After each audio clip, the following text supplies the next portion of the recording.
अस्सलाम वालेकुम। इस वीडियो में हम कर रहे हैं ओ कैप्टन माय कैप्टन का workshop part 1।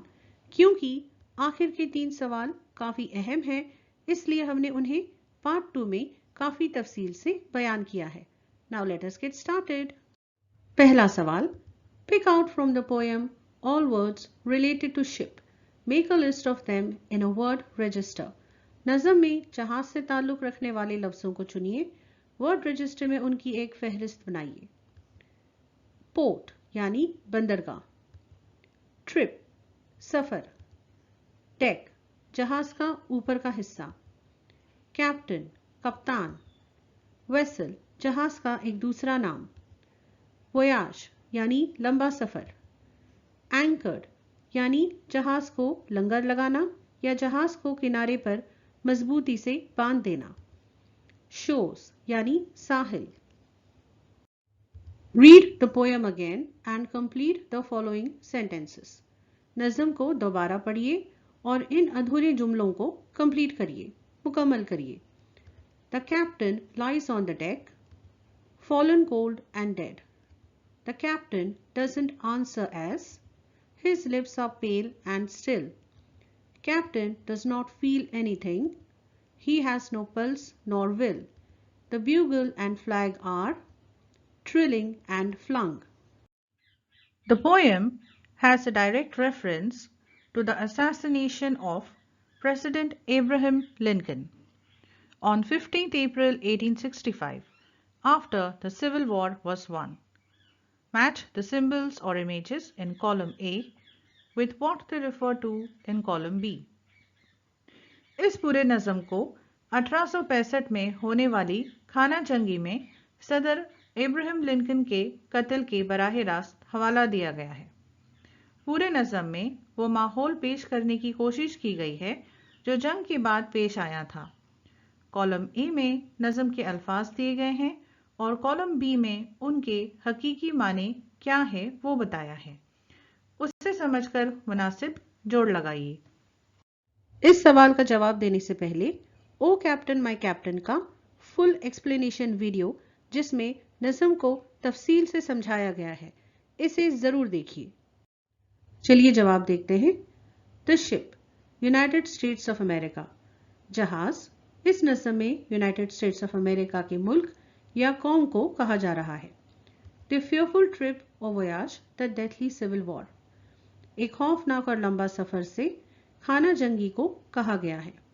The port, victory in the war, बंदरगाह से मुराद जंग के बाद की जीत। The bells ringing, celebrating victory, घंटियों का बजना, जीत की खुशी। Captain, the president of USA, कप्तान, अमेरिका के सदर को शायर जहाज का कप्तान कह रहे हैं। Anchored safe, peace after winning the war, anchored safe यानी जहाज को किनारे पर मजबूती से बांध दिया गया है। उनका मतलब है कि अब कोई खतरा नहीं है, यानी जंग में जीत हासिल करने के बाद अब वहां अमन ही अमन है।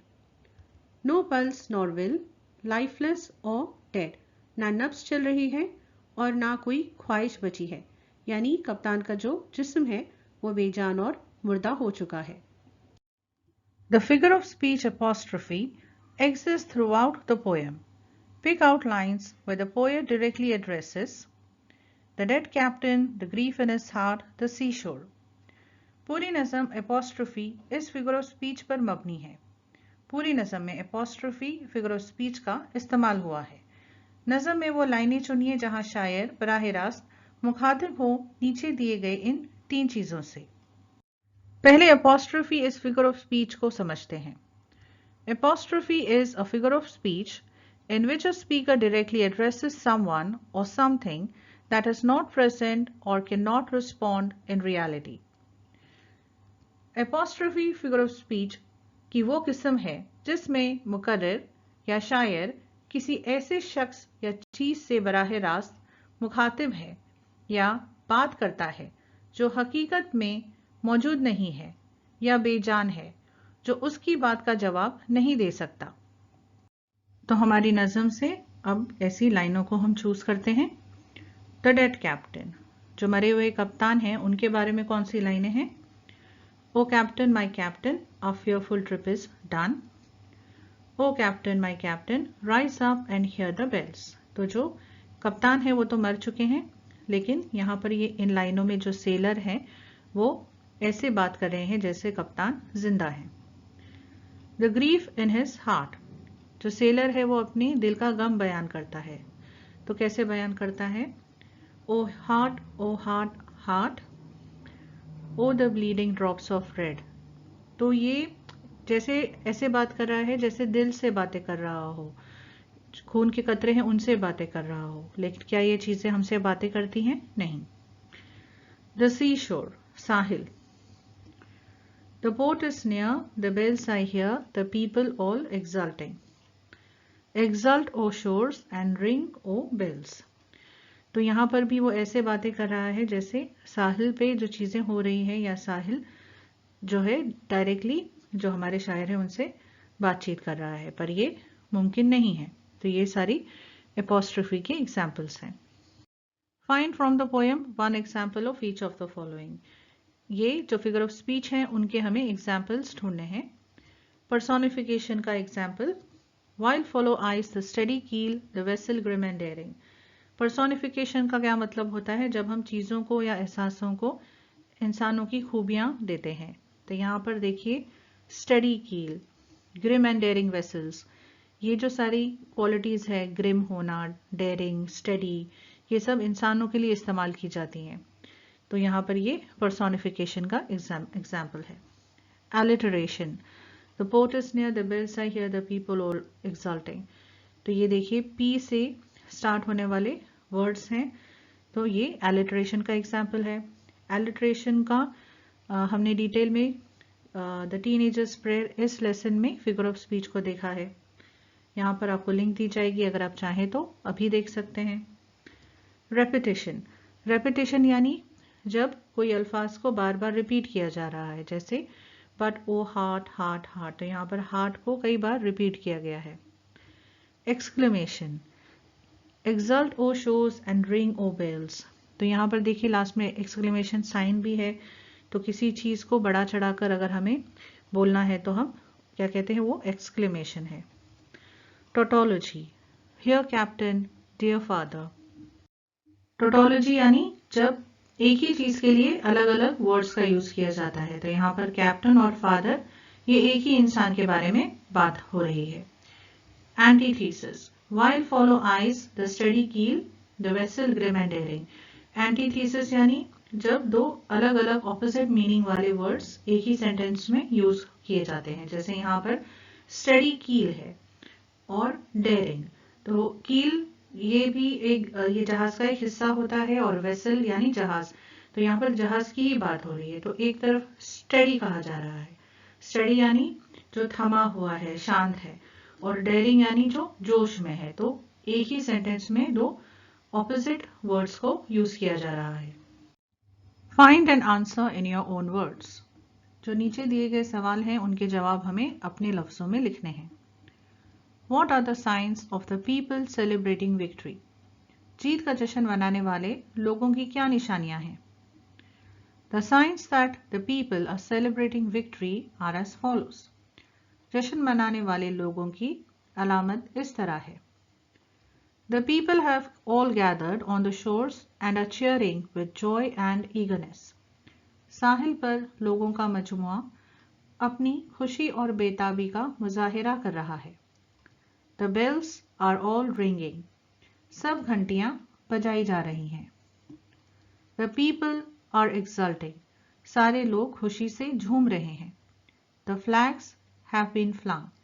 झंडे लहराए जा रहे हैं। The bugles have been trilling. बाजे बजाए जा रहे हैं। People are waiting with bouquets and ribboned wreaths. लोग फूलों के हार और गुलदस्ते लेकर इंतजार कर रहे हैं। The crowds on the shore are eagerly waiting to felicitate the captain. How? साहिल पर मौजूद भीड़ कप्तान को मुबारकबाद देने के लिए बेसब्री से मुंतजर है। कैसे?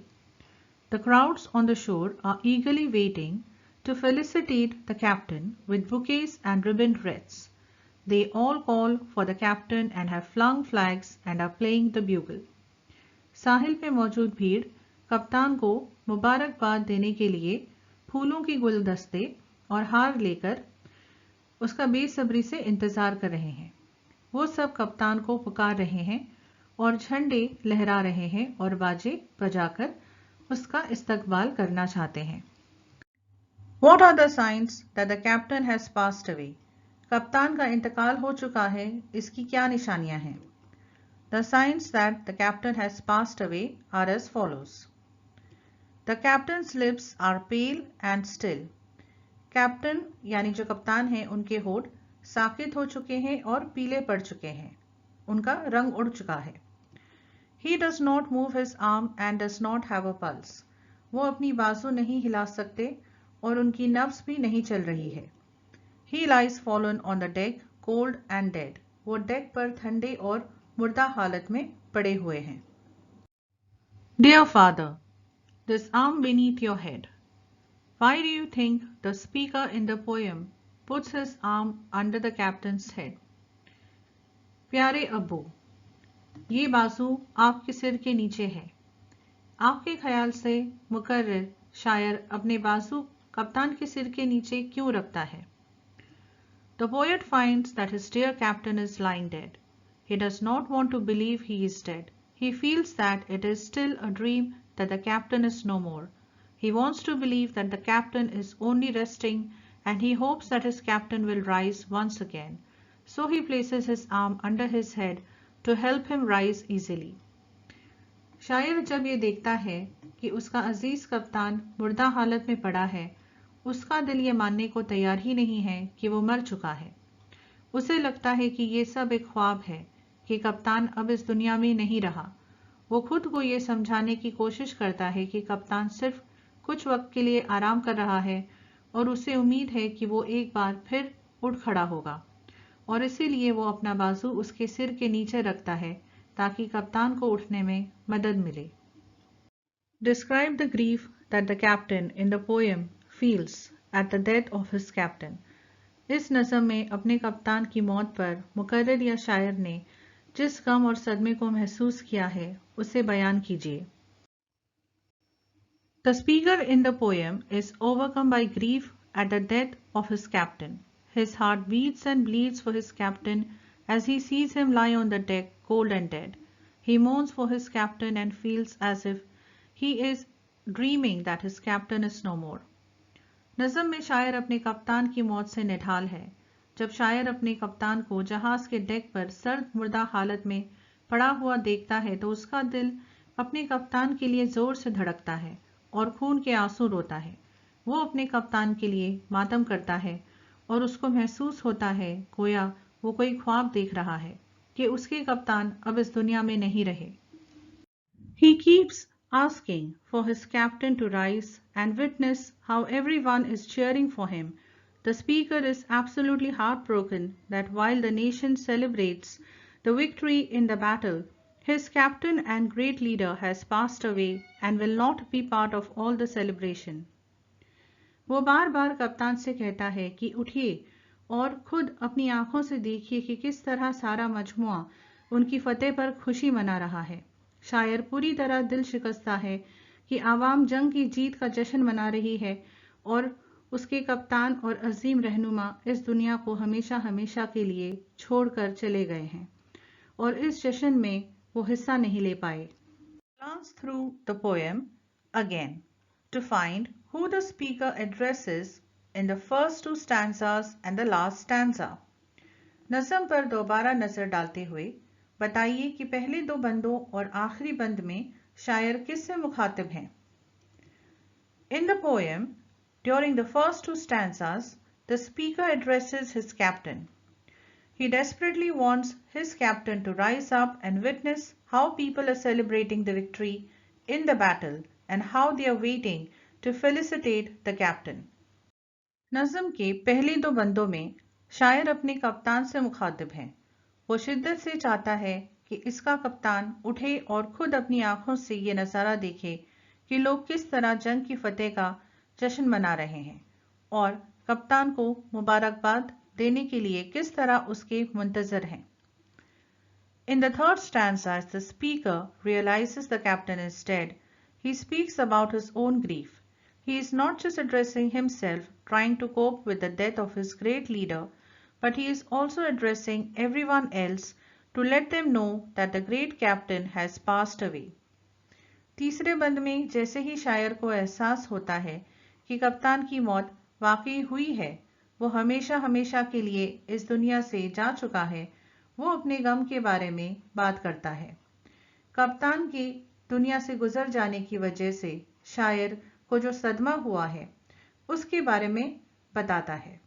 वो सिर्फ खुद से मुखातिब नहीं है, अपने इस अजीम लीडर की मौत के सदमे से उभरने की कोशिश कर रहा है और सबसे मुखातिब होकर सबको बताना चाहता है कि अजीम कप्तान फौत हो चुका है, इंतकाल कर चुका है।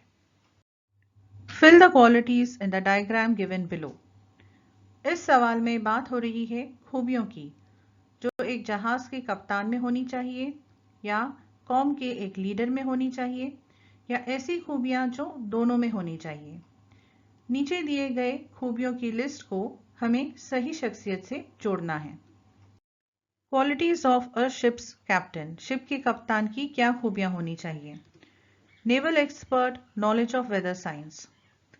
नेवल एक्सपर्ट, जहाज के कप्तान को ऐसी बहुत सारी चीजों में महारत होनी चाहिए जो एक जहाज को चलाने के लिए जरूरी है और ऐसे माहिर इंसान को नेवल एक्सपर्ट कहते हैं। नॉलेज ऑफ वेदर साइंस, मौसम की जानकारी होनी जरूरी है क्योंकि समंदर में मौसम की तब्दीली से तूफान का अंदेशा होता है, मौजें तेज चलती हैं तो जहाज के डूबने का खतरा होता है। Qualities of a Nations leader. Humane, humane यानी इंसानियत पर चलने वाला आदमी जो लोगों के दुख दर्द को समझता हो, चाहे उनके बीच में खून का रिश्ता हो ना हो, दोस्ती का रिश्ता हो ना हो, लेकिन इंसानियत का रिश्ता हो। सिंपैथेटिक यानी हमदर्दी रखने वाला इंसान। अब हम देखेंगे कॉमन क्वालिटीज जो एक शिप के कैप्टन और एक नेशन के लीडर दोनों में होनी चाहिए। करेज, इंटेग्रिटी। करेज यानी हिम्मत, इंटेग्रिटी यानी ईमानदारी, सच्चाई। Role model, selfless service, good administrator.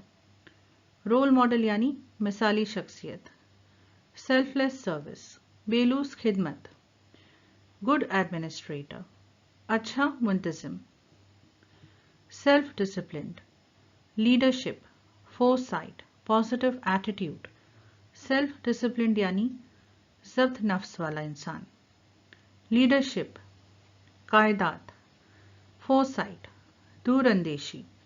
Positive attitude, मुस्बत रवैया। विजनरी कॉन्फिडेंस यानी बसीरत, एतमाद। Complete the following choosing from the alternatives. दिए गए चॉइसेस से हमें सही आंसर को पहचानना है। The rhyme scheme of the poem is, नज़म की राइम स्कीम क्या है। AABBCDED, ये हमारी राइम स्कीम है।